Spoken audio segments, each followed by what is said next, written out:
अथक परिश्रम, संशोधन, असंख्य साधनांचा, कागदपत्रांचा चिकित्सक अभ्यास, अस्सल पुरावे यांच्या आधारावर केलेलं अचूक निदान, रसाळ व ओघवती भाषा शैली ही या ग्रंथाची वैशिष्ट्ये आहेत.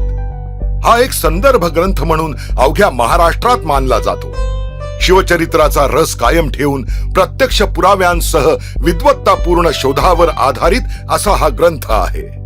या ग्रंथाचं वैशिष्ट्य म्हणजे यात आपल्याला दुर्मिळ छायाचित्र, प्रत्येक प्रकरणानंतर अस्सल पुरावे दर्शविणारी संदर्भ सूची, परिशिष्टे, स्थलसूची, नामसूची बघायला मिळते. त्यामुळे शिवचरित्राच्या कुठल्याही अभ्यासकाला हा ग्रंथ बघितल्याशिवाय पुढे जाताच येत नाही. छत्रपती शिवाजी महाराजांचं चरित्र जाणून घेण्याच्या दृष्टीनं ग्रंथातील सर्वच प्रकरणं रचली गेली आहेत. या ग्रंथाद्वारे श्रीयुत विजयरावांनी शिवपूर्वकालीन भारत व महाराष्ट्र डोळ्यासमोर उभा केला. इतिहासकारांना ज्ञात नसलेली जिजाऊ साहेबांची जन्मतिथी शोधून काढली. अस्सल पुराव्यांच्या आधारे शिवजन्मतिथीचा वाद संपुष्टात आणला. शहाजी राजांचं कर्तृत्व तसंच स्वराज्य स्वप्न सर्वांसमोर आणलं. शिवाजी महाराजांनी अफजल खानासोबत अफाट बुद्धिमत्तेनं केलेल्या मंत्रयुद्धाचं अलौकिक वर्णन केलं. बाजी प्रभूंचा पराक्रम अमर केला. शाहिस्ते खानास दिलेली शास्त, सुरतेवर हल्ला या प्रकरणातून शिवरायांचं सामर्थ्यशाली रूप प्रकट केलं. मुरारबाजी देशपांडे यांची शिवाजी महाराजांबद्दलची स्वामीनिष्ठा तसंच त्यांची बलिदान तिथी शोधून नव्यानं शिवभक्तांपुढे आणली. तानाजी मालुसरे यांचा त्याग व पराक्रम जगापुढे आणला. डिंगल भाषेतील राजस्थानी पत्रांचा अभ्यास करून आग्रा पर्वातील अनेक बारकावे नव्या पुराव्यांसह आपल्या समोर आणले. महाराजांचा दक्षिण दिग्विजय तसंच कुडाळ मोहिमेतील महाराजांची पितृभक्ती प्रकट केली. श्री शैलम येथे श्री मल्लिकार्जुनासमोर महाराजांचं त्यांच्या स्वरचित अभंगातून प्रकट झालेलं विरक्त रूप आपल्या पुढे आणलं. राज्याभिषेक सोहळ्यातील बारकावे दृष्टीस आणले. या ग्रंथातील शिवरायाचे 8वावे रूप, हिंदवी स्वराज्यातील प्रशासन व अर्थव्यवस्था, धर्म, न्याय व संरक्षण व्यवस्था ही प्रकरणं तर प्रत्येक अभ्यासकानं अभ्यासावी अशीच आहेत. शिवाजी महाराजांच्या निरपेक्ष धर्मनिष्ठेचा आदर्श अधोरेखित केला.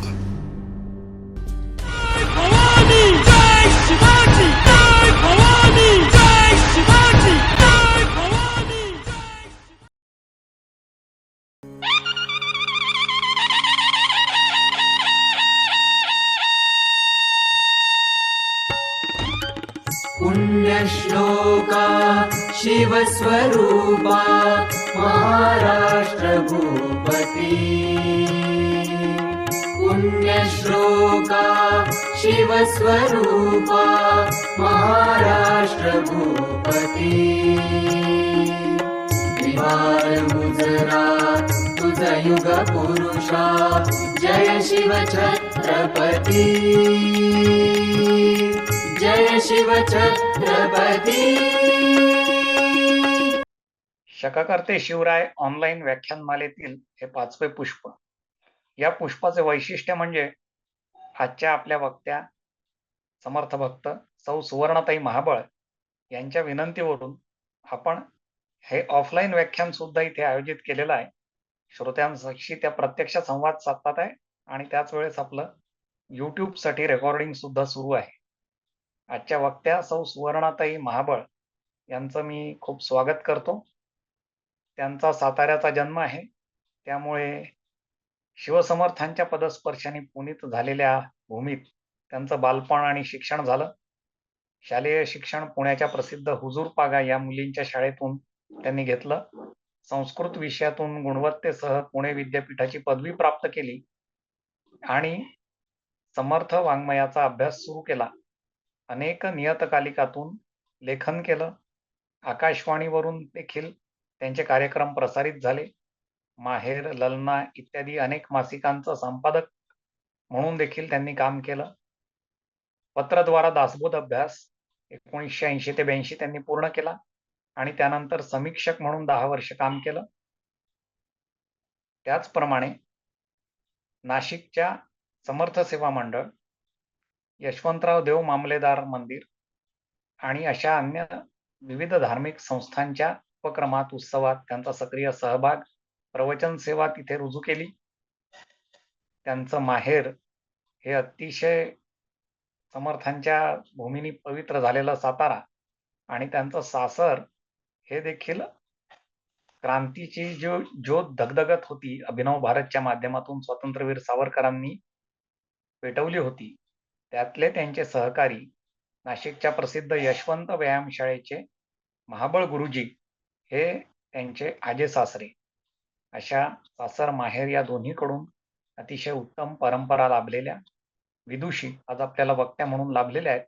मी त्यांचं मनपूर्वक स्वागत करतो आणि त्यांनी आपल्या व्याख्यानाला आरंभ करावा अशी त्यांना विनंती करतो.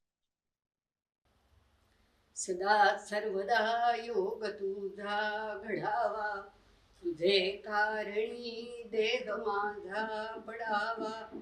उपेक्षू नको गुणवंता अनंता, रघुनायका मागणे हेची आता. श्रीराम उपासनेला दृढ चालवावे, भूदेव संतासी सदा नमावे. सत्कर्म योगे वय घालवावे, सर्वामुखी मंगल बोलवावे. श्रीराम जय जय रघुवीर समर्थ. आज कार्तिक वद्य एकादशी आहे. परवाच्या दिवशी कार्तिक वद्य त्रयोदशी आपल्या संत परंपरेतील ज्यांनी भागवत संप्रदायाचा पाया रचला किंवा वारकरी संप्रदायाचा ज्यांनी पाया रचला असे ज्ञानेश्वर माऊली, त्यांचा संजीवन समाधीचा सप्ताह सध्या सुरू आहे. आणि भाग्ययोग असा आहे की आज एकादशीच्या दिवशी प्रभू रामचंद्रांचं दर्शन पांडुरंगामध्ये ज्यांना घडलं त्या समर्थ रामदास स्वामींच्या वाङ्मयाचा आणि त्यांचे शिष्योत्तम म्हणता येईल की ज्यांना कल्याणकारी राजा असं त्यांनी संबोधलेलं आहे, त्यांचा अभंग आज आपण विवेचनाला घेणार आहोत. तर हा खूप मोठा योग आहे. भागवत संप्रदायामध्ये आपल्या महाराष्ट्रामध्ये जे संत पंचक आहे, ज्ञानदेवे रचिला पाया, हा संजीवन समाधीचा जो दिवस आहे परवाच्या दिवशी. आणि माझं भाग्य हे आहे की माझं सासरचं घराच्या शेजारी ज्ञानेश्वर माऊलींचं मंदिर आहे. आपल्यापैकी बऱ्याच जणांनी जर दर्शन घेतलं असेल तर तिथे आता हा सप्ताह ज्ञानेश्वरीचं पारायण आणि दिवसभर कीर्तन, प्रवचन, भजन, एक दिवस गेली 40 वर्ष मी तिथे सेवा सुद्धा देते. दुसरी गोष्ट अशी की आपलं नाशिक क्षेत्र जे आहे ते संतांचं माहेरघर आहे. माहेरघर एवढ्यासाठी म्हटलं की टाकळीचा जो मठ आहे तो समर्थांचा पहिला मठ आहे. आणि जाम ह्या जन्मगावापासून जे समर्थ निघाले, म्हणजे आपण सगळ्यांना ते चरित्र माहिती आहे की लग्न मंडपातून सावधान म्हणता क्षणी जामहून निघाले आणि थेट गोदा तीरावरून ते टाकळीला आले. 12 वर्ष पुरश्चरण केलं. प्रभू रामचंद्रांचं काळ्यारामाच्या तिथे येऊन दैनंदिन दर्शन घेतलं.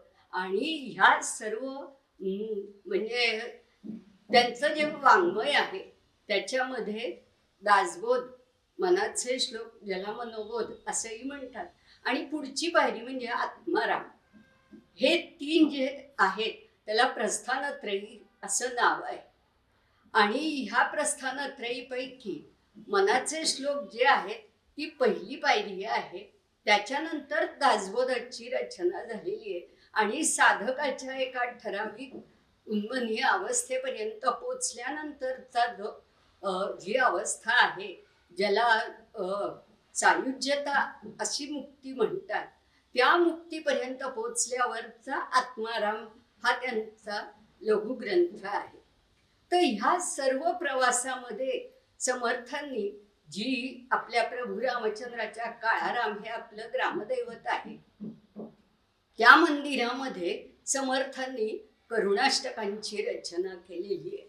अनुदिनी अनुतापे तापलो रामराया, ह्या करुणाष्टकापासून सुरुवात करून समाजस्थितीचं निरीक्षण करून प्रत्यक्ष गोदातीरावर समर्थांना प्रभू रामचंद्रांचं दर्शन झालेले आहे.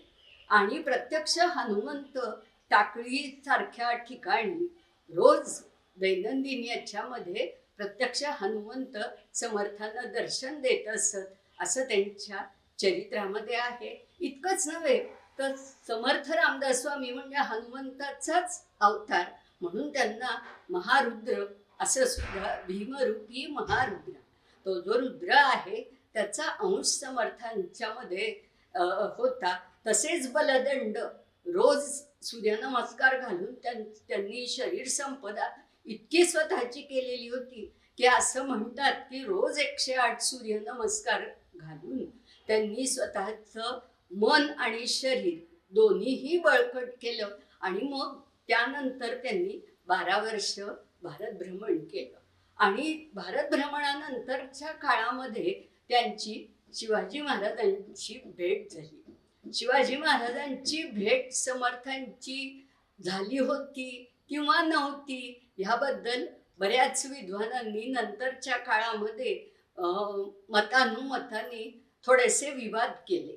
परंतु समर्थ चरित्र जेव्हा आपण बघतो, विशेषतः आजचा हा जो अभंगाकडे मी येतेय, तर त्याची पार्श्वभूमी मला मुद्दाम सांगावीशी वाटेल की ह्या अभंग रचनेपूर्वी प्रत्यक्ष शिवराय इतक्या वेळा समर्थांच्या भेटीला गेलेले आहेत आणि त्यांचा उपदेश त्यांनी ग्रहण केलेला आहे की त्यांच्या साहित्याचा, त्यांच्या विचारांचा इतका परिणाम त्यांच्या मनावर झालेला आहे की शेवटी समर्थांनी त्यांना श्रीमंत योगी असं संबोधलेलं आहे.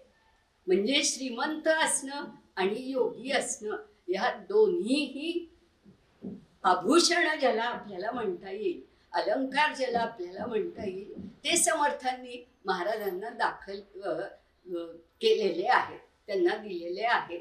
आणि असं योगी पण असून सुद्धा आता जी आपण दत्ताची उपासना म्हटली, दत्त संप्रदाय, समर्थ संप्रदाय असो, वारकरी संप्रदाय असो, सगळे मार्ग एकाच ठिकाणी जातात, नाही का? सगळ्या नद्या जशा एकाच सागराला मिळतात, सगळे साधक आपापल्या परीने परमेश्वराकडे सुख मागतात. तू सुख करता, तू दुःख हरता. गणेशाच्या आरतीची सुरुवात सुद्धा तशीच आहे, सुख करता दुःख हरता. जीवनाचं साध्य काय तर सुखप्राप्ती आणि दुःखाचं हरण. माणसाला सुख हवं असतं. आजच्या अभंगामध्ये सुद्धा मी पहिल्यांदा मुद्दाम असं सांगेन सुरुवातीला की आता मोहन सरांनी जो अभंग आणि त्याचा संदर्भ विजयराव देशमुख यांच्या शककर्ते शिवराय या खंडातल्या ज्या अभंगाचा त्यांनी उल्लेख केला, तो अभंग शैल्य मल्लिकार्जुनच्या म्हणजे 12 ज्योतिर्लिंगापैकी एक असलेल्या अशा अरण्य जिथे बरंच आहे, जिथे जंगल आहे, आजही आपण गेलात तरी तिथे आपल्याला जंगल बऱ्यापैकी दिसेल. आता कालमानानुसार हे 350 वर्षापूर्वीचा हा अभंग आहे. ज्यावेळी आपण एखाद्या वाङ्मयाचा अभ्यास करत असतो किंवा ह्या ओविचरणांचा ज्या वेळेला अभ्यास करत असतो, त्याच्यामध्ये मला एक आवर्जून असं सांगायचंय की त्या प्रत्येक शब्द हा मंत्ररूप होतो. मंत्र म्हणजे काय? मननात त्रायते इति मंत्र. जो शब्द, जो संदर्भ आपण वारंवार अभ्यासावा, असे हे संतांचे आणि संतांच्या शिष्योत्तमांचे हे अभंग आहे. म्हणून समर्थ वाङ्मय असो, माऊलींची ज्ञानेश्वरी असो, मनाचे श्लोक असतील तरी प्रत्येक श्लोक हा एका वेगळ्या प्रवचनाचा विषय आहे. आणि प्रत्येक 2 शब्दामध्ये एक रिकामी जागा असते. प्रत्येक 2 शब्दामध्ये एक प्रकारची साखळी असते. ती साखळी फक्त आपल्याला जोडता आली पाहिजे आणि ती जोडली तर मग त्याचा संदर्भ, त्याचे अर्थ आपल्याला हळूहळू उकलत जातात. जसा एखादा माणूस नदी तीरावर गेल्यानंतर हळूहळू एक एक पायरी खाली उतरतो आणि मग नदीमध्ये स्नान करतो, त्या पद्धतीने आपण जर विचार केला तर कोणताही अभंग अभ्यासताना, कोणताही श्लोक अभ्यास करत असताना त्याच्या 2 शब्दांमधली जी रिकामी जागा आहे ती आपण आज भरायचा प्रयत्न करणार आहोत. तर मी अशी आपल्या सर्व श्रोत्यांना विनंती करीन की आपण थोडंसं मनाने शैल्यकडे जाऊया. शैल्य मल्लिकार्जुनचं जर प्रत्यक्ष दर्शन आपल्या सगळ्यांनी घेतलं असेल तर आपण तिथे जाऊया, मनाने जाऊया. कारण मनोवेग इतका असतो. सगळ्यात वेगवान कोण आहे असा जेव्हा प्रश्न निघाला यक्ष प्रश्नामध्ये, त्यावेळेला त्याचं उत्तर मन हे सर्वात वेगवान आहे. आणि त्याच्यामुळे आपण मनाने शैल्य मल्लिकार्जुनच्या तिथे जाऊया आणि 350 वर्षापूर्वीचं घनदाट अरण्य, अवतीभोवतीचा एक सुंदर असा परिसर, आणि शिवाजी महाराज हे दक्षिण दिग्विजयासाठी गेलेले आहेत. साल होतं 1677, इसवी सन 1677. 350 वर्षापूर्वीची ही जी गोष्ट आहे, हा जो अभंग रचना झालेली आहे त्या तिथे आपण जाऊया. आणि चैत्री पौर्णिमेच्या ते दिवस होते चैत्र महिन्यातले, म्हणजे पौर्णिमेचं चांदणं होतं. आपण त्या वातावरणात थोडंसं जाण्याचा प्रयत्न करूया. तर तो आहे एप्रिल 1677 चैत्री पौर्णिमेचा. आणि हे जे शककर्ते शिवराय खंड लिहिणारे जे आदरणीय विजयराव देशमुख आहेत, त्यांचं प्रवचन आम्ही समर्थ संप्रदायामध्ये ज्या वेळेला ठेवलेलं होतं त्यावेळी प्रत्यक्ष माझी आणि ह्या देशमुख गुरुजींची भेट झाली. मी सर हा शब्द मुद्दाम टाळते म्हणायचं, कारण हे गुरुस्थानी आहेत.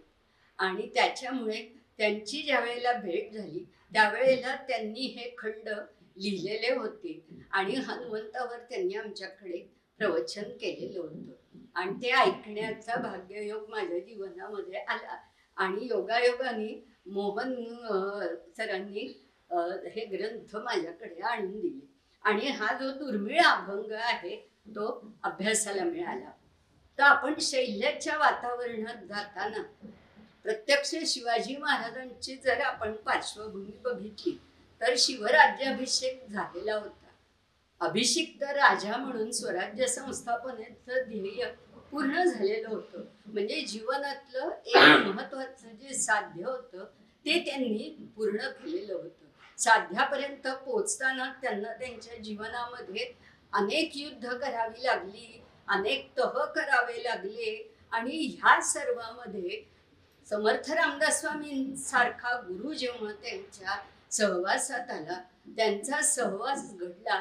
प्रत्येक वेळेला, तहाच्या वेळेला सुद्धा रामदास स्वामींनी त्यांना मनोबल दिलेलं आहे. आता आपण दत्ताचं जे म्हटलं, महत्वाची गोष्ट गुरु काय करतात तर आपल्याला मनोबल देतात. येणारे न चुके ब्रह्मा जरी येई आडवा असं म्हणतात. पण हे जरी नसलं तरी मनोबल देण्याचं काम मनाश्रेष्ठ धारिष्ठ जीवी धरावे हे जे समर्थ सांगतात तो श्लोक वारंवार आठवण्यासारखा आहे. तर असं धारिष्ट्य देणारे गुरु शिवरायांना लाभले.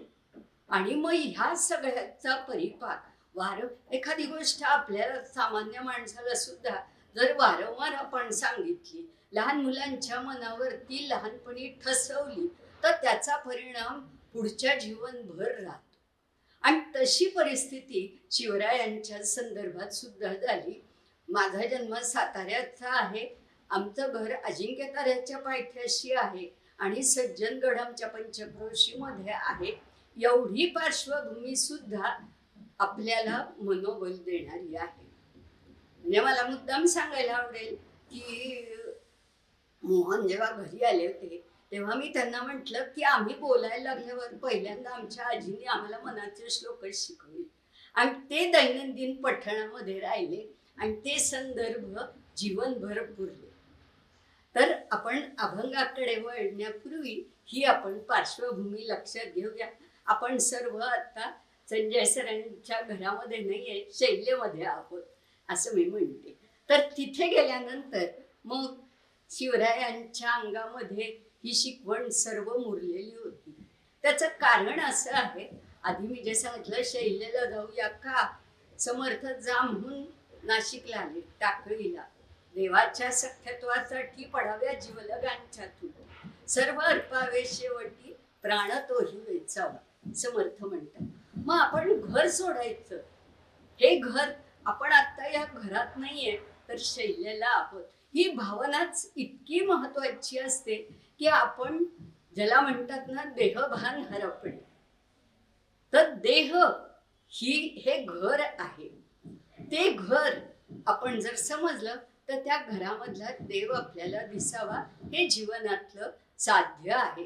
हे जेव्हा शिवरायांना समजत गेलं, समर्थ वाङ्मय वाचत वाचत, ऐकत ऐकत, आणि शिवरायांचा मृत्यू हा झालेला आहे 1680 मध्ये, आणि त्याच्या अगोदर हा 3 वर्ष ह्या अभंगाची रचना झालेली.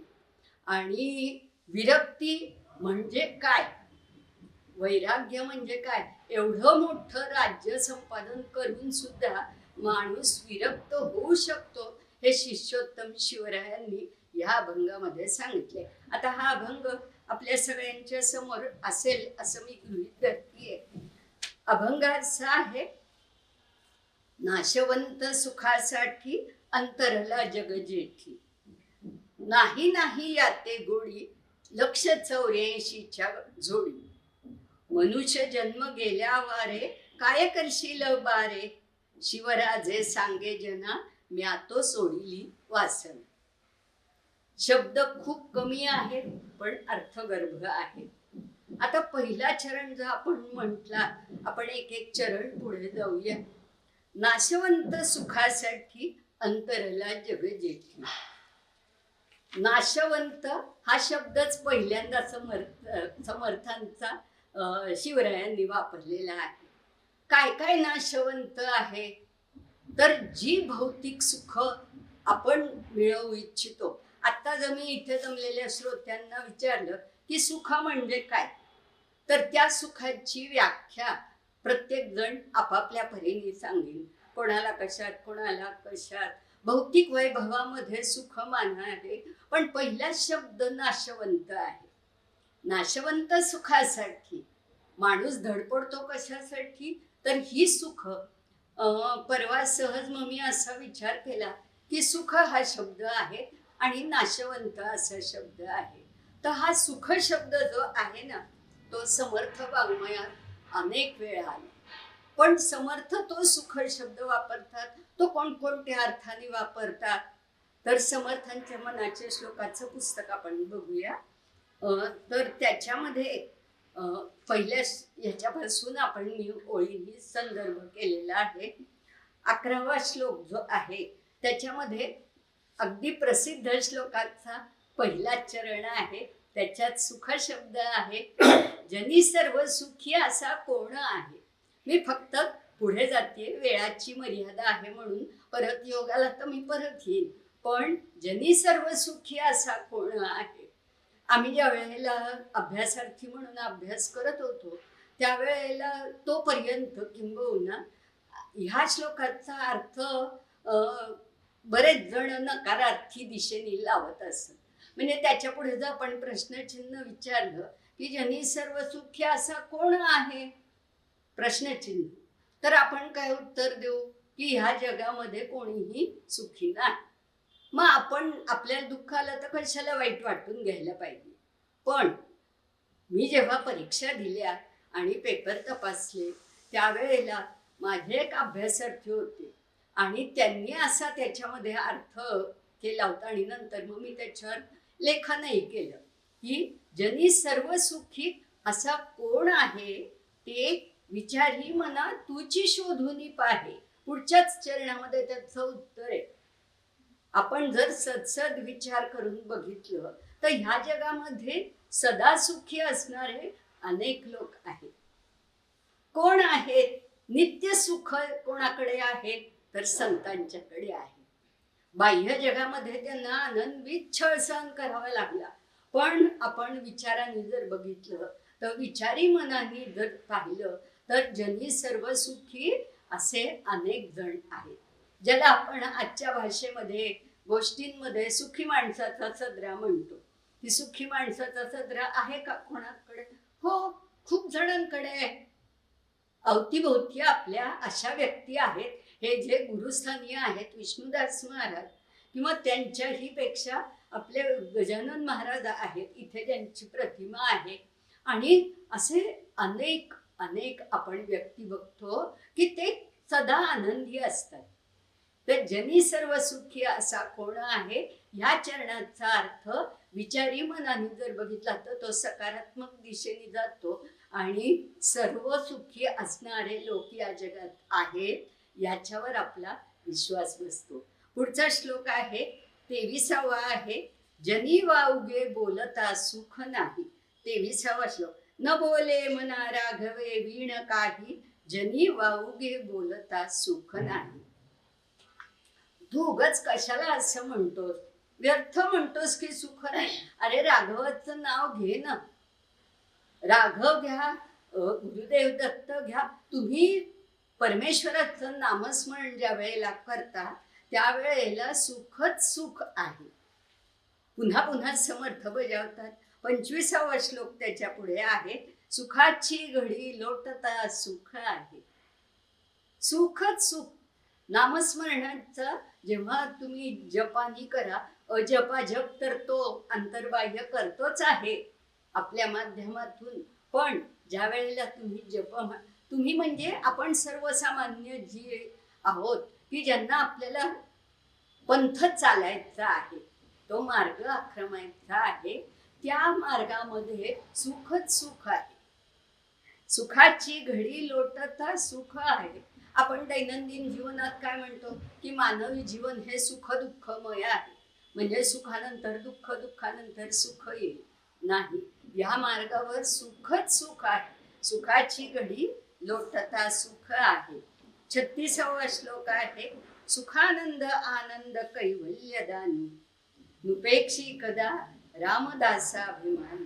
हे संपूर्ण अष्टक आहे. नुपेक्षी कदा रामदासा, रामाच्या दास्यत्वाचा ज्याला अभिमान आहे त्याला सुखानंद आनंद कैवल्य, 3 शब्द आहेत बघा. समर्थांनी रचना केली आहे, तिन्ही समानार्थी. पण 3 वेळा ज्या वेळेला माणूस एखादी गोष्ट उच्चारतो त्यावेळेला आनंदाचे डोही, आनंद तरंग उमटायला वेळ लागत नाही. पुढे आहे 40वा श्लोक. त्याच्यामध्ये त्यांनी पहिल्या चरणामध्ये म्हटले, मना पाविदे सर्व ही सुख जेथे, अति आदरे ठेविदे लक्ष तेथे. आदराने बघ ना तू त्या चरणाकडे बघ. आपण आता उपासनेचे श्लोक म्हणत होतो, लक्ष कुठे? चरणाकडे. आपल्या इथे काळाराम मंदिराचं वैशिष्ट्य जर आपल्याला माहितीच असेल, परंतु पुन्हा एकदा मी ह्या श्लोकाच्या अनुषंगाने म्हणते की हनुमंताची नजर जी आहे ती प्रभू रामचंद्राच्या चरणावर आहे सातत्याने. मग आपलं लक्ष सुद्धा चरणाकडे पाहिजे. आणि म्हणून मना पाविजे तिथे सर्व सुख आहे.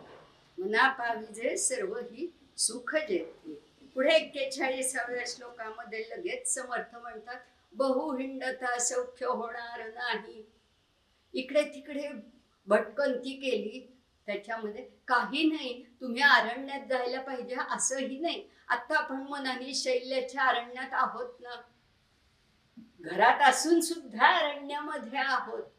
देहाच्या घरामध्ये असून सुद्धा, प्रापंचिक जीवन जगत असताना सुद्धा आपण सौख्य मिळवू शकतो. समर्थ म्हणतात, बहु हिंडत, काही कुठे जायची गरज नाहीये.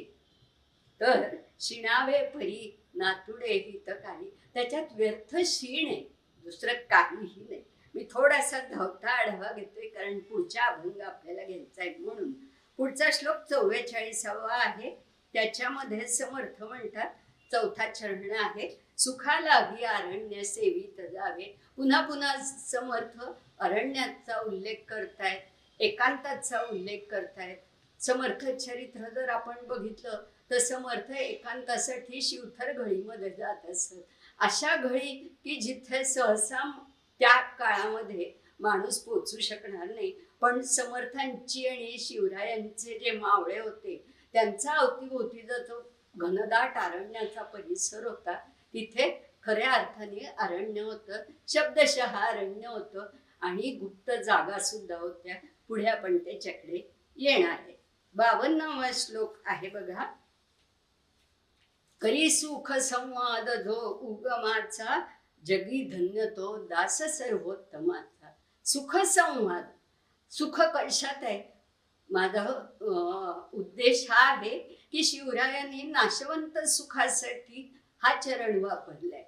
मग सुख काय आहे हे त्यांना कळलेलं आहे. खरं सुख कशात आहे हे जेव्हा माणसाला कळतं तेव्हा बाकीची सुख ही नाशवंत आहेत हे उमजतं. म्हणून समर्थांचा हा चरण महत्वाचा आहे की ज्या वेळेला सुख संवाद होतो, तुटे वाद संवाद तो हितकारी, या अर्थाचे 5 श्लोक समर्थांचे मनाच्या श्लोकामध्ये आहेत. त्याच्या नंतर करी सुख संवाद, संवाद झाला पाहिजे, वाद नको संवाद हवा. सम हा उपसर्ग सुसंगतीचा आहे. भगवत भक्ती ही उत्तम, त्याही वरी सत्समा, काळ सार्थक हाची परम लाभ जाणावा. समर्थ रामदास स्वामींनी ओवी ठेवलेली आपल्यासाठी. म्हणून करी सुख संवाद, सुख संवाद होतो त्याच्यातला आनंद काही वेगळा आहे. पुढे जाऊ आपण. 62वा श्लोक आहे. त्याच्यामध्ये समर्थ म्हणतात सुखानंद आनंद भेदे बुडाला. पुन्हा समर्थाने सुखानंद आनंद, सुख आणि आनंद हे समानार्थी शब्द असले तरी सुद्धा सुख आणि आनंद, आनंद ही पुढची अवस्था आहे, सुखाची ही पुढची अवस्था. म्हणून आनंदाचे दोही आनंद तरंग. जिथे अंतर्बाह्य हा आनंदाचीच फक्त रेलचेल ज्याला आपण म्हणू, दिव्य आनंद स्वरूप, म्हणून संत हे आनंद रूप असतात.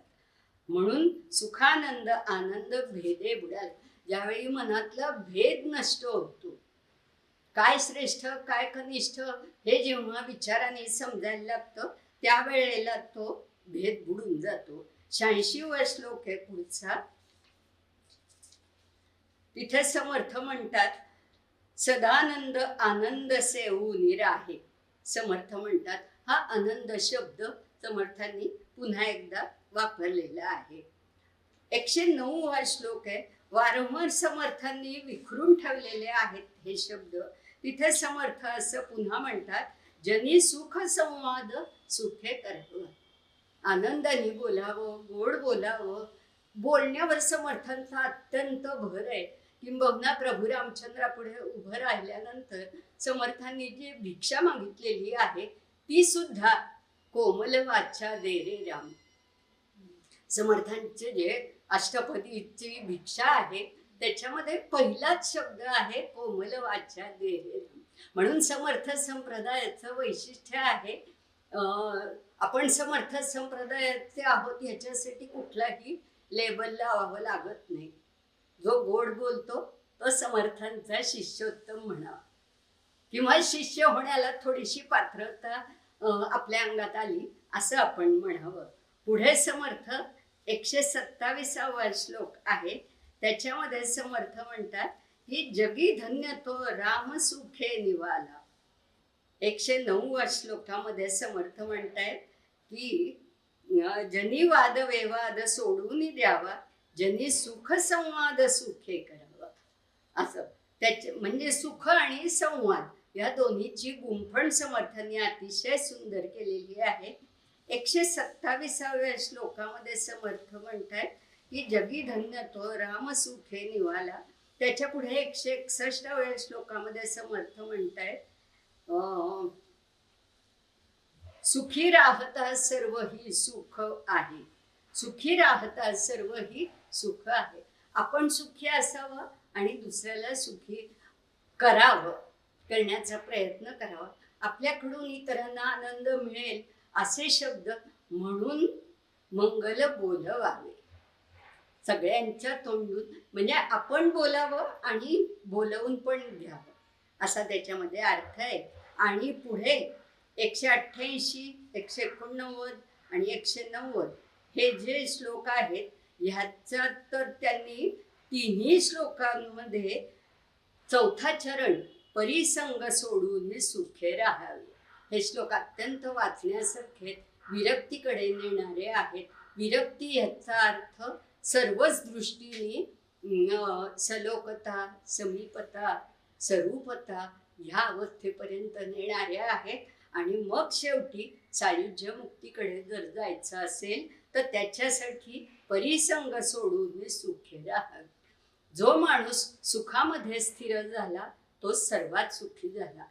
तर म्हणजे शिवरायांनी अभंगाच्या पहिल्याच चरणात नाशवंत सुखासाठी अंतरला जगजेठी हा जो चरण आहे, हा म्हणत असताना मला हे सर्व संदर्भ मुद्दाम सांगावेसे वाटले. त्याचा अर्थ शिवरायांना जगामध्ये सर्वश्रेष्ठ काय आहे आणि नाशवंत काय आहे हे समजलेलं होतं. अर्थातच सद्गुरूंच्या संगतीमुळे, सद्गुरूंच्या सहवासामुळे. पुढच्या चरणाकडे आपण जाऊ. जगजेठी ह्या शब्दाबद्दल सुद्धा बरंच सांगण्यासारखं आहे. सर्वश्रेष्ठ जगजेठी हा शब्द अभंगांमध्ये सुद्धा वारंवार आलेला आहे, वारकरी संप्रदायामध्ये आलेला आहे. तो पांडुरंगाला उद्देशून त्यांनी वापरलेला आहे. पण मी मगाशी म्हटलं तसं पांडुरंगाच्या ठिकाणी सुद्धा समर्थन रामदर्शन घडलेलं आहे. म्हणून सर्व देव हे एकाच त्या जगजेठीचेच अंश आहेत हे समजलं की आपल्याला पुढचा चरण नाही याते गोडी 184च्या जोडी. आता 184 हे शिवरायांना का रचलं म्हणजे स्फुरलं असेल असं मी म्हणते. हे स्फुरण आहे, हे आतून निघालेले शब्द आहेत. हे मुद्दाम असं आताचे जे कवी आहेत बसायचं आणि कविता करायची, मग कुठेतरी यमक जुळवायचं असं नाहीये. हे शिवरायांच्या अंगी जो देवीचा संचार झालेला होता, शैल्याच्या वातावरणात प्रत्यक्ष 12 ज्योतिर्लिंगातल्या शिवाचं दर्शन या शिवरायांनी घेतलेलं आहे. आपण सुद्धा आता त्याच्याच चरणाशी आहोत, म्हणून त्यांना हे सुचलं. तर ग्रंथराज दासबोध हे जे प्रस्थानत्रयीपैकी एक सर्वांग परिपूर्ण, ज्याला ग्रंथराज असं म्हणता येईल, ह्या दासबोध ग्रंथामध्ये हा जो 184चा संदर्भ आहे तो मी मुद्दाम आपल्याला फक्त सांगते आता की 20वं दशक पूर्ण नामदशक आहे. दासबोध ग्रंथ आपल्यापैकी वाचला असेल, परिचय असेल ह्या नात्यानिमित्ताने, तर किंवा ज्यांच्या घरी ग्रंथ असेल त्यांनी मुद्दाम उघडून पाहावा की 6वा समास आहे, त्याचं नावच आहे आत्मागुण निरूपण.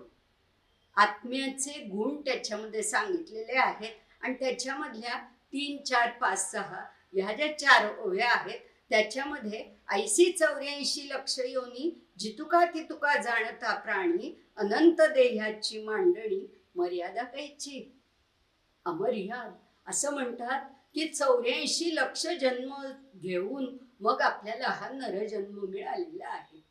आणि ह्या नरजन्माचं सार्थक कशात आहे तर मघाशी म्हटलं तसं काळ सार्थक. सारखा काळ चालला पुढे. आत्ता जर आपल्याला असं वाटलं की आता 4 वाजावे, 4:30 वाजावे, वाजणार नाही. गेला क्षण गेला, बहुमोल क्षण जीवनातला कमी झाला. नेहमी मी असं म्हणते की जग हा शब्द आपण नेहमी वापरतो. मगाशी जगजेठीमध्ये जग शब्द आहे, तो जग शब्दामध्ये बरंच अंतर आहे. जननापासून गमनापर्यंतचं हे जे अंतर आहे ते संपूर्ण जग आहे. ह्याच्यामध्ये जन्मापासून गमनापर्यंतचे श्वास कमी होत चाललेले आहेत. म्हणून समर्थांनी दासबोध ग्रंथाच्या पहिल्या दशकामध्ये नरदेहाचं स्तवन केलेलं आहे. नरदेहाचं स्तवन करणारे समर्थ रामदास स्वामी हे अतुलनीय. त्यांच्या इतकं नरदेहाचं स्तवन अन्य कुठल्या ग्रंथात आहे असं मला वाटत नाही. त्यांच्यापर्यंत जे संत होते त्यांनी देह हा काहीतरी म्हणजे वाईट आहे किंवा त्याची, पण नरदेह हे साध्य करण्यासाठी साधन म्हणून कसं वापरलं पाहिजे, म्हणून आरोग्य संपन्न कसं असलं पाहिजे, या बाबतीतलं ते स्तवन आहे. तेव्हा नरदेहाला कधीही दुय्यम लेखता कामा नये, कारण ते देह देवाचे मंदिर, आत्मा परमेश्वर असं ते स्वरूप आहे. हे एकदा म्हटल्यानंतर मग मंदिराची शोभा, आज आपण ज्या वास्तूमध्ये बसलेलो आहोत ते मंदिर इतकं सुंदर आहे, तिथे प्रत्यक्ष दत्तात्रेयाचं दर्शन आहे, प्रत्यक्ष गजानन महाराजांचं दर्शन आहे, आणि आपण बसलेलो आहोत त्या मंदिरामध्ये. इतका भाग्ययोग, इतका वास्तूचा एक प्रकारचा पवित्रपणा कशामुळे आला, तर महाराजांच्या वास्तव्यामुळे आला. तर हे जे सगळं आहे हे 84 लक्ष योनी हे जे आहे हा संदर्भ शिवरायांनी त्याच्यासाठी वापरलेला आहे. पण ह्या सगळ्याचं सार्थक जर केलं तरच माणूस, नाही तर यात काही गोडी नाही. नाशवंत सुखासाठी अंतरला जगजेठी, नाही नाही याते गोडी. परत परत जेव्हा माणूस सांगतो ना तेव्हा ते मनावर बिंबतं, ह्याच्यात गोडी नाही, खरं सुख नाही. लक्ष 84च्या जोडी. म्हणून हे पुन्हा आपल्याला हा जन्म कधी मिळेल, जर मिळाला तर 84 लक्ष योनीनंतर. म्हणून ह्या देहाचं, नरदेहाचं सार्थक करणं. पुढचा चरण आहे, मनुष्य जन्म गेल्या वारे काय करशील वारे. तोच अर्थ पुढे शिवराय सांगतायत की अरे हा मनुष्य जन्म आत्ता तुला मिळालाय, इतक्या भाग्याचा मिळालेला आहे. अवया नरदेहाची अपूर्वता किती सांगावी, किती सांगावी. म्हणजे डोक्याच्या केसापासून पायाच्या नखापर्यंत जे संपूर्ण शरीर आहे ही भगवंताची मूर्ती कशी आहे, तर त्याच्यामध्ये परमेश्वराने इतकं काही चमत्कारी भरलेलं आहे, इतकी काही कार्य दिलेली आहेत.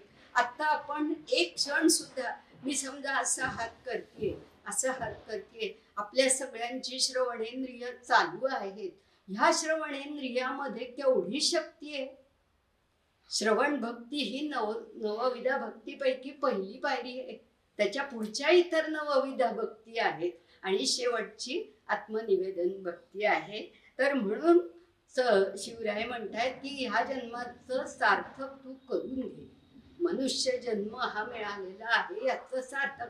अर्थात ह्या अवस्थेपर्यंत जाण्यासाठी शिवरायांना जे खूप अल्पायुषी म्हणजे कमी आयुष्य लाभलं, 52 वर्षाचं अवघं आयुष्य, संपूर्ण जीवन संघर्षमय आणि अत्यंत, पण ते तेज त्यांच्यामध्ये कुठून आलं तर गुरूंच्या सहवासात राहिल्यामुळे. आणि म्हणून त्यांना ही मनुष्य जन्माची श्रेष्ठता सुद्धा कळली. पुढचा चरण शिवराय लिहितात, स्वतःची नाममुद्रा उमटवत आहेत. हो, शिवराजे सांगे जना म्या तो सोडली वासना. शिवराय म्हणतात. आता वासना हा शब्द शिवराय ज्या वेळेला वापरतात ना त्यावेळेला त्यांच्यावर समर्थ रामदास स्वामींच्या वाङ्मयाचा पुन्हा एकदा कसा पगडा आहे. वासना हा एक शब्द, सुख हा एक शब्द, हे एक एक प्रवचनाचे स्वतंत्र विषय आहेत. पण मी आपल्यासाठी मुद्दाम ह्या वासनेच्या संदर्भामध्ये, म्हणजे शिवराय वासनेचा उल्लेख का करतात त्याच्यासाठी पुन्हा एकदा आपण मनाच्या श्लोकाचं पुस्तक हातात घेऊया. आणि त्याच्यामध्ये स्वतःची नाममुद्रा उमटवत शिवराय सांगे जना, शिवाजी महाराज लोकांना सांगताय की ही म्या तो सोडली वासना. सर्व राज्य, राज्याभिषेक, सर्व प्रपंच हा सगळा माझा सार्थकी लागल्यानंतर मी वासना बाळगलेली नाही. एकच समर्थांची 1-2 शब्दामध्ये मुद्दाम आठवण करून देते त्या कथेची. आम्हाला आजी लहानपणी सांगत असे की एकदा शिवरायांनी समर्थांना असं सांगितलं, कारण समर्थांचं भिक्षेचं जसं दत्त संप्रदायात भिक्षेला महत्व आहे तसं समर्थ संप्रदायामध्ये सुद्धा भिक्षा का, तर 5 घरी भिक्षा मागून मुठभर धान्य मिळेल तेवढ्या याच्यावरच गुजराण करणं हा समर्थ संप्रदायाचा धर्म होता. तो समर्थांनी पंचवटीत पण केला आणि नंतर दत्तगुरूंनी अक्कलकोट, गाणगापूर अशा दत्तस्थानावर सुद्धा केला. म्हणून असं म्हणतात की दत्त संप्रदायात जे आहेत त्यांनी अक्कलकोटला जाऊन भिक्षा मागावी.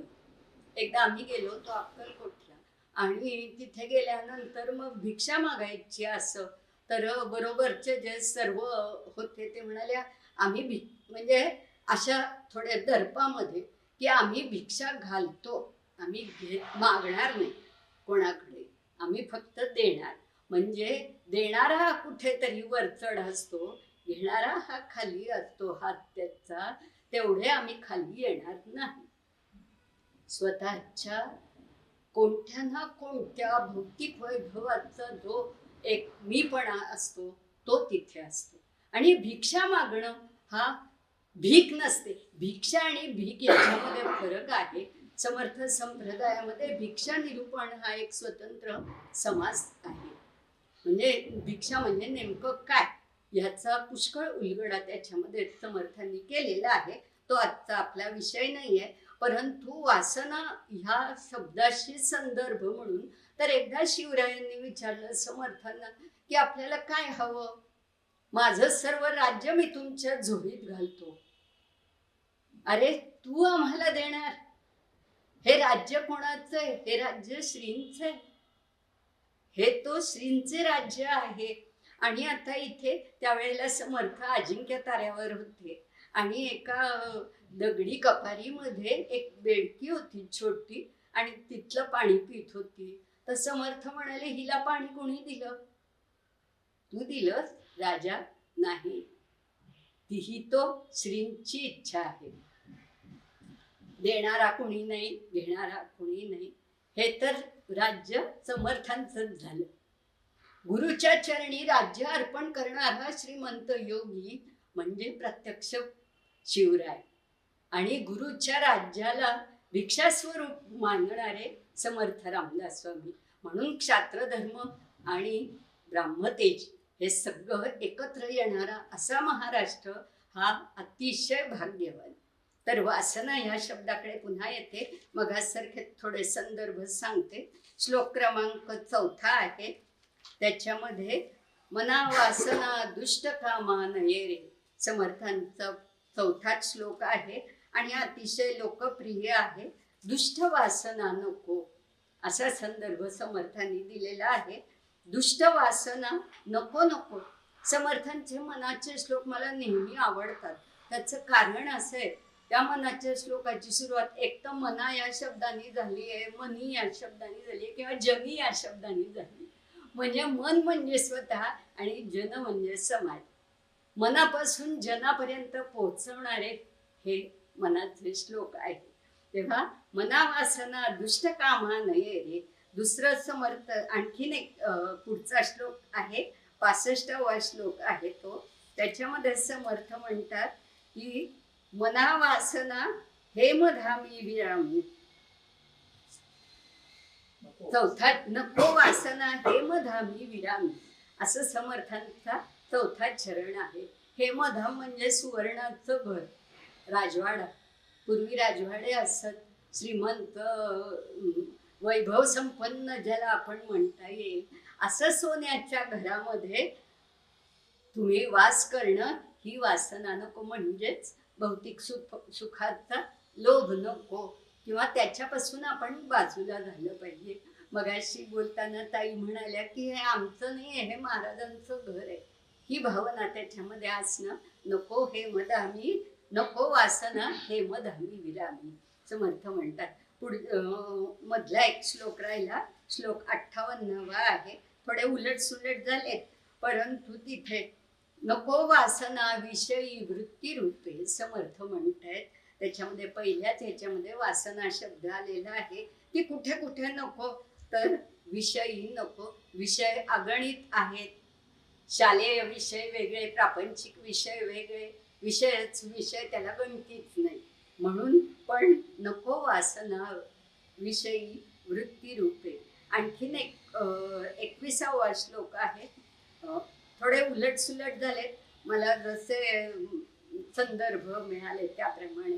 त्याच्यामध्ये समर्थ असं म्हणतात मना वासना चुकवी येर झाला. येरझारा हा शब्द जो आहे तो मघाचा 84 लक्ष जीवयोनी जो संदर्भ होता त्या संदर्भात येरझार अर्थातच येणं आणि जाणं, जनन आणि गमन इथपर्यंत. मग पुनरपि जननम पुनरपि मरणम पुनरपि जननी जठरे शयनम आद्य शंकराचार्यांचं जे स्तोत्र आहे त्याच्यामध्ये. तर अशा पद्धतीने नको. श्लोक 13वा आहे त्याच्यामध्ये म्हणोनी कुडी वासना सांडी वेगी असं एक उपदेश समर्थांनी केलेला आहे. मना सांग पहा रावणा काय झाले, अकस्मात ते राज्य सर्वे बुडाले. म्हणोनी कुडी वासना सांडी वेगी, बळे लागला काळ हा पाठी लावी. क्षण क्षण क्षण क्षण पुढे चाललाय. समर्थांनी पुन्हा पुन्हा रामायणातले महाभारतातले संदर्भ घेऊन सामान्य माणसाला पटवलेलं आहे की म्हणून कुडी वासना सांडी वेगी. कुडी म्हणजे ही एवढीशी हो देहाची कुडी, त्याच्यामध्ये वासना धुन म्हणजे मग ती नको रे. म्हणून शिवरायांनी सुद्धा वासनेचा उल्लेख शेवटच्या चरणामध्ये केलाय आणि ते म्हणतात मी आतो सोडिली वासना. आणखीन एका श्लोकामध्ये आहे 127 आणि 128 असे जे श्लोक आहेत त्याच्यामध्ये समर्थ म्हणतात मनोवासना रामरूपी बुडाली. शेवटचा चरण म्हणतात 127वा, त्याच्यामध्ये मनोवासना रामरूपी बुडाली.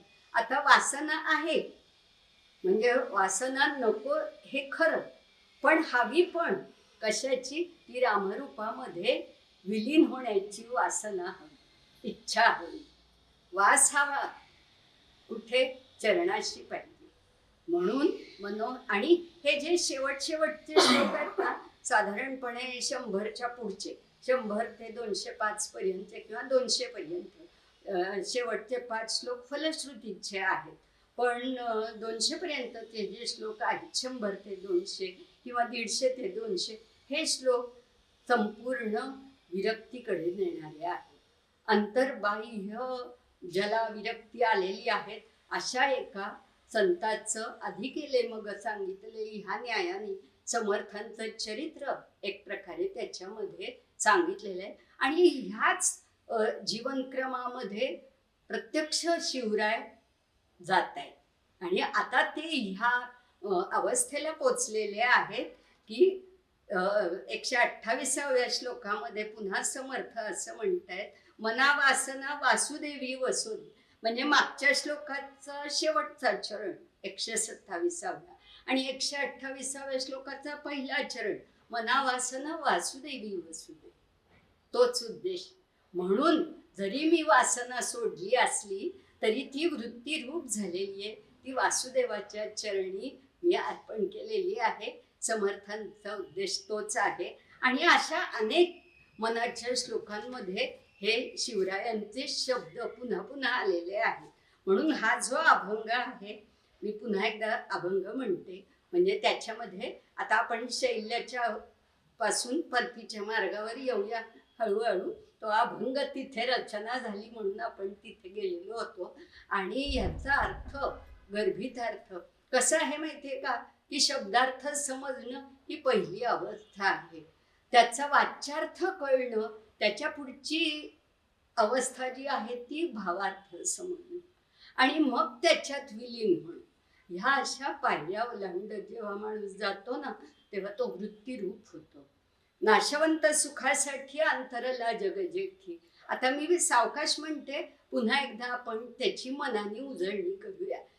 किती वेळ झाला याचं मला भान नाहीये, परंतु नाशवंत सुखासाठी अंतरला जगजेठी नाही नाही याते गोडी 184च्या जोडी. मनुष्य जन्म गेल्यावारे काय करशील बारे. अरे बा बिचाऱ्या मना, एक प्रकारे बिचाऱ्या माणसा मग काय करशील. इतक्या अर्थतेने शिवराय सांगतायत. शिवराज सांगे जना म्या तो सोडिली वासना. माझी वासना ही रामरूप झाली. सद्गुरुचरणी मी सगळी अर्पण केली. जेवढी माझ्या मनातून स्फुरली तेवढं मला असं वाटतं की हा भंग आहे ना हे समर्थ वाङ्मयाचं सार आहे किंबहुना. आणि हे सारं रूप शिवरायांच्या मुखातून जे स्फुरण झालेलं आहे ना, मी मोहन सरांचे खूप आभार मानते की त्यांच्यामुळे हा अभंग माझ्या वाचनामध्ये आला. आणि पुन्हा एकदा समर्थ आणि शिवराय यांची प्रत्यक्ष भेट ज्यावेळी झाली असेल त्यावेळेला काय वातावरण निर्मिती होत असेल, त्यांच्या भोवती एक ब्राह्मतेजाचं वलय निर्माण होत असेल आणि क्षात्र तेजाने त्यांना अधिकाधिक महाराष्ट्र भूमीला. आणि म्हणून ह्या सगळ्याचं फलित काय झालं तर आनंदवन भुवन निर्माण झालं.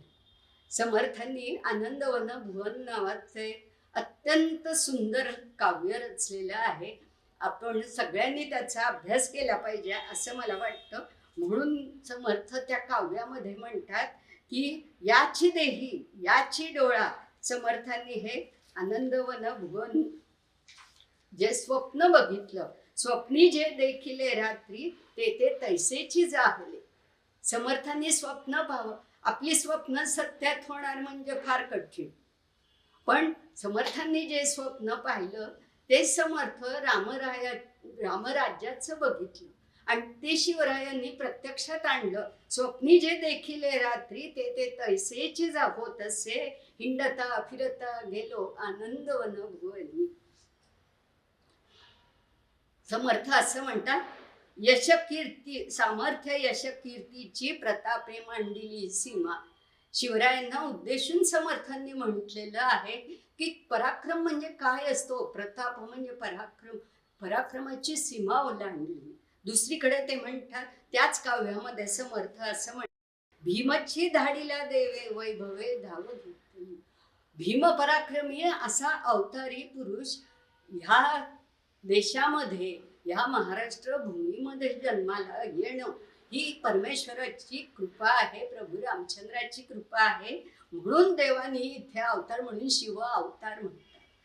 पराक्रमाची दखल घेऊन शेवटी म्हणजे ह्या काव्याबद्दल काही पाठभेद नंतर झालेले आहेत, पण त्याच काव्यामध्ये बुडाला औरंग्या पापी असं समर्थांनी वर्णन केलेलं आहे.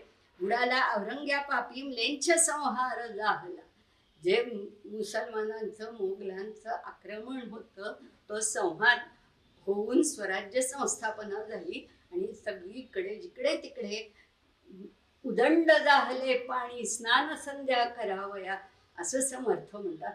अहो जिथे पाण्याचं दुर्भिक्ष होतं म्हणजे सुखाने पाणी पिणं, जे की आता तुलनाच करायची झालं तर ब्रिटिशांच्या पारतंत्र्यामध्ये पुढच्या क्रांतिकारकांनी ज्या वेळेला समर्थ वाङ्मय वाचलं, मी मुद्दाम उल्लेख करते स्वातंत्र्यवीर सावरकरांचा, जो वारसा आमच्या घराण्याला आहे. आणि स्वातंत्र्यवीर सावरकरांनी अंदमानमध्ये समर्थांचं साहित्य अभ्यासलं, शिवचरित्र अभ्यासलं, म्हणून त्यांची ही दोन दैवत होती, प्रत्यक्ष शिवराय आणि दुसरं म्हणजे समर्थ रामदास स्वामी. जर स्वातंत्र्यवीर सावरकरांच्या काव्याचा आपण अभ्यास केला, साहित्याचा अभ्यास केला तर त्या प्रत्येक ह्याच्यामध्ये तुम्हाला समर्थ भेटतील, शिवाजी महाराज भेटतील. अशा प्रकारची ही शिवसमर्थ भेट आजच्या अभंगामुळे आपण अनुभवली असं मी म्हणेन.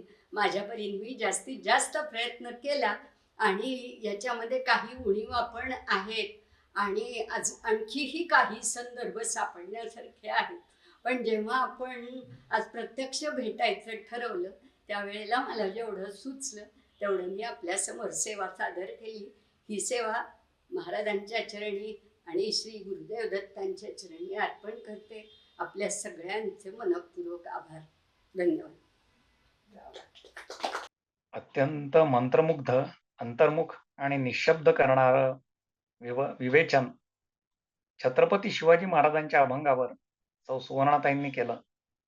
आणि असे कितीतरी क्षण आले की ज्या वेळेस आपण आपल्या डोळ्यासमोर ती दृश्य उभी राहत होती, आपण स्वतः तिथे बघतो आहे असं वाटत होतं. इतकी त्यांची प्रभावी वक्तृत्व शैली आहे. आणि या निमित्ताने प्रथमच छत्रपती शिवाजी महाराजांनी लिहिलेला जो अभंग आहे त्यावर व्याख्यान आज आपल्याला ऐकता आलं. हे आजपर्यंत कुठल्याही वक्त्याने दिलं नाही, कारण हा अभंगच मुळात फार कमी लोकांना माहिती आहे. केवळ शककर्ते शिवराय या शिवकथाकार श्री विजयराव देशमुख यांच्या चरित्रात या अभंगाचा उल्लेख आहे. ते तंजावरला गेले असताना त्यांना हा अभंग हस्तलिखित तिथल्या भोसले कुळाच्या सरस्वती ग्रंथालयात सापडलं आणि त्यांनी मग त्याचा उलगडा केला की हे सातारकरस्थ शहाजीपुत्र शिवाजी म्हणजे छत्रपती शिवाजी महाराज त्या नोंदीवरून हे पक्क झालं आणि शिवाजी महाराजांच्या अंतःकरणातला जो विरक्ती आहे ती या अभंगातून प्रगटलेली आहे. श्री शैल्यमला हा अभंग स्फुरला असावा असं शिवकथाकारांनी लिहून ठेवलाय. त्यांनी प्रत्यक्ष तामिळनाडूत शिवचरित्र अभ्यासासाठी दौरा केला, त्यामुळेच हा अभंग सगळ्या शिवभक्तांना ज्ञात झाला. याच चरित्राच्या दुसऱ्या खंडात एक परिशिष्ट आहे, तामिळनाडूतील शिवचरित्राचा मागोवा. हे देखील आपण अवश्य वाचावं. अनेक शिवचरित्रातील असे आजवर उजेडात न आलेले प्रसंग त्यातून आपल्याला कळतात आणि स्वतः तिथे भेटी दिल्यामुळे ह्या सगळ्या गोष्टींची पुराव्यानिशी खात्री करून शिवकथाकारांनी हे लेखन केलंय. असं हे अतिशय अधिकृत आणि प्रमाणित असं चरित्र सर्व शिवभक्तांनी, सर्व समर्थ भक्तांनी, आज सुवर्णाताईंनी उल्लेख केला ज्ञानेश्वर महाराजांची समाधी सोहळा सुरू आहे, उत्सव, तर सर्व वारकरी संप्रदायाच्या भक्तांनी, सर्व राष्ट्रभक्तांनी अवश्य आपल्या संग्रही ठेवावे. असे हे शिवचरित्र केवळ 350व्या शिवराज्याभिषेक दिनानिमित्तच छत्रपती सेवा प्रतिष्ठाननी अत्यंत अल्प दरात म्हणजे केवळ 500 रुपयात 1260 पानांचं संपूर्ण शिवचरित्र शिवभक्तांना द्यायचा संकल्प केलाय. 1 लाख घरी हे पोहोचवण्याचा संकल्प केलाय. आपल्या सगळ्यांना विनंती की आमच्या सर्व उपक्रमांना असाच प्रतिसाद द्यावा. या शिवचरित्र प्रसारासाठी आम्हाला सहकार्य करावं आणि शककर्ते शिवराय ऑनलाईन व्याख्यानमालेत असेच अधिकाधिक संख्येने सामील होऊन आमचा उत्साह वाढवावा. छत्रपती शिवाजी महाराज की जय.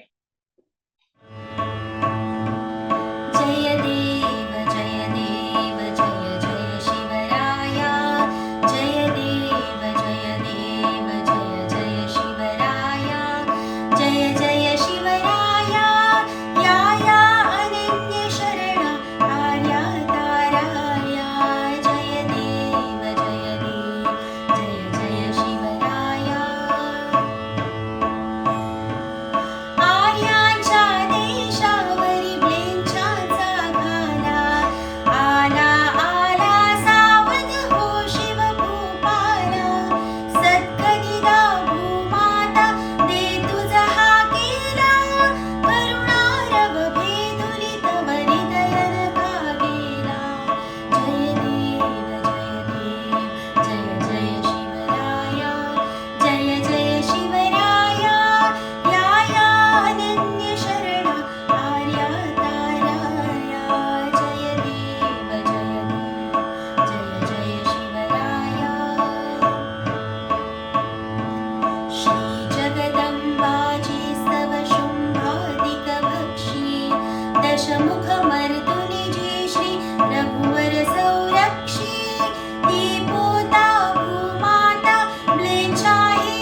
अथक परिश्रम, संशोधन, असंख्य साधनांचा, कागदपत्रांचा चिकित्सक अभ्यास, अस्सल पुरावे यांच्या आधारावर केलेलं अचूक निदान, रसाळ व ओघवती भाषा शैली ही या ग्रंथाची वैशिष्ट्ये आहेत. हा एक संदर्भ ग्रंथ म्हणून अवघ्या महाराष्ट्रात मानला जातो. शिवचरित्राचा रस कायम ठेवून प्रत्यक्ष पुराव्यांसह विद्वत्तापूर्ण शोधावर आधारित असा हा ग्रंथ आहे. या ग्रंथाचं वैशिष्ट्य म्हणजे यात आपल्याला दुर्मिळ छायाचित्र, प्रत्येक प्रकरणानंतर अस्सल पुरावे दर्शविणारी संदर्भ सूची, परिशिष्टे, स्थलसूची, नामसूची बघायला मिळते. त्यामुळे शिवचरित्राच्या कुठल्याही अभ्यासकाला हा ग्रंथ बघितल्याशिवाय पुढे जाताच येत नाही. छत्रपती शिवाजी महाराजांचं चरित्र जाणून घेण्याच्या दृष्टीनं ग्रंथातील सर्वच प्रकरणं रचली गेली आहेत. या ग्रंथाद्वारे श्रीयुत विजयरावांनी शिवपूर्वकालीन भारत व महाराष्ट्र डोळ्यांसमोर उभा केला. इतिहासकारांना ज्ञात नसलेली जिजाऊ साहेबांची जन्मतिथी शोधून काढली. अस्सल पुराव्यांच्या आधारे शिवजन्मतिथीचा वाद संपुष्टात आणला. शहाजी राजांचं कर्तृत्व तसंच स्वराज्य स्वप्न सर्वांसमोर आणलं. शिवाजी महाराजांनी अफजल खानासोबत अफाट बुद्धिमत्तेनं केलेल्या मंत्रयुद्धाचं अलौकिक वर्णन केलं. बाजी प्रभूंचा पराक्रम अमर केला. शाहिस्ते खानास दिलेली शास्त, सुरतेवर हल्ला या प्रकरणातून शिवरायांचं सामर्थ्यशाली रूप प्रकट केलं. मुरारबाजी देशपांडे यांची शिवाजी महाराजांबद्दलची स्वामीनिष्ठा तसंच त्यांची बलिदान तिथी शोधून नव्यानं शिवभक्तांपुढे आणली. तानाजी मालुसरे यांचा त्याग व पराक्रम जगापुढे आणला. डिंगल भाषेतील राजस्थानी पत्रांचा अभ्यास करून आग्रा पर्वातील अनेक बारकावे नव्या पुराव्यांसह आपल्या समोर आणले. महाराजांचा दक्षिण दिग्विजय तसंच कुडाळ मोहिमेतील महाराजांची पितृभक्ती प्रकट केली. श्री शैलम येथे श्री मल्लिकार्जुनासमोर महाराजांचं त्यांच्या स्वरचित अभंगातून प्रकट झालेलं विरक्त रूप आपल्या पुढे आणलं. राज्याभिषेक सोहळ्यातील बारकावे दृष्टीस आणले. या ग्रंथातील शिवरायाचे 8वावे रूप, हिंदवी स्वराज्यातील प्रशासन व अर्थव्यवस्था, धर्म, न्याय व संरक्षण व्यवस्था ही प्रकरणं तर प्रत्येक अभ्यासकानं अभ्यासावी अशीच आहेत. शिवाजी महाराजांच्या निरपेक्ष धर्मनिष्ठेचा आदर्श अधोरेखित केला.